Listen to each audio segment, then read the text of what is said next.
That was Johnny Diamond in Brussels, thank you. Moving on. The Canadian Nurses Association is currently up in arms over the number of its association members that have been assaulted at work over recent years. The association is currently using the case of a British Columbia registered nurse who was assaulted to champion its cause. The provincial union, the BCNU, states that between 1999 through 2003, 566 of its members were assaulted at work, leading to an average number of 59.5 missed days per assault. We'll now turn to one of our Western correspondents, Kendi Crowley, to gain further insight into this story. Ladies and gentlemen, due to technical difficulty, we will be unable to provide you with satellite feed. Are you still there, Kendi? Yes, how are you this evening? Perfect as always. Yourself? Great as usual. Brilliant. Kendi, would you be able to provide our viewers with more information regarding this event that is currently running the Canadian news agency storyboards?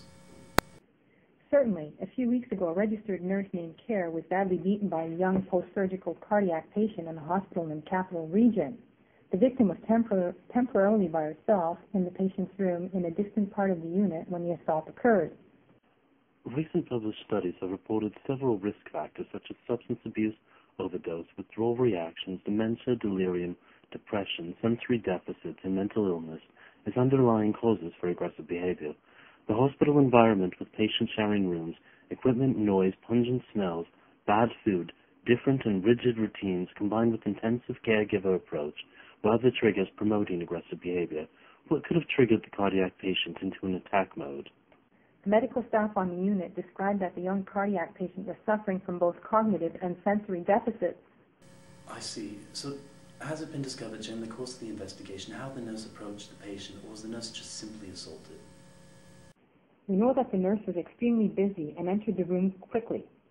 She entered the personal zone of her patient without establishing trust or obtaining his permission.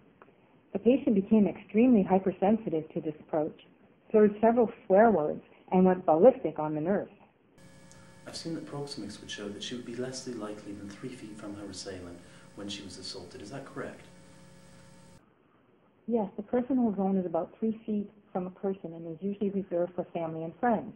A colleague who wishes to remain anonymous explained that hospital guidelines exist for approaching patients. The nurse must introduce herself and explain the purpose of her presence.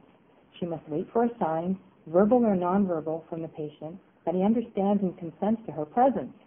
She must approach the patient slowly and calmly, respecting his personal space. She needs to establish eye contact using soft eyes, look friendly, smile, and use a calm, gentle voice. Excuse me, Kendi, we have a picture of the victim that we'd like to show our viewers. She had significant bruising to her left forehead and right cheek, with visible sutures to the latter site. This unexpected physical abuse is such a tragedy.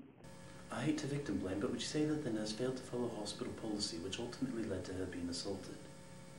Well, with the evidence presented to the local police and Crown Counsel, your comments parallel the issues that have led to the assailant not being criminally prosecuted. So I would have to answer yes. We'll leave you folks with some inspirational music. We hope you like it. On behalf of those of us at Newsnight, my name is Jonathan Kay. Good night.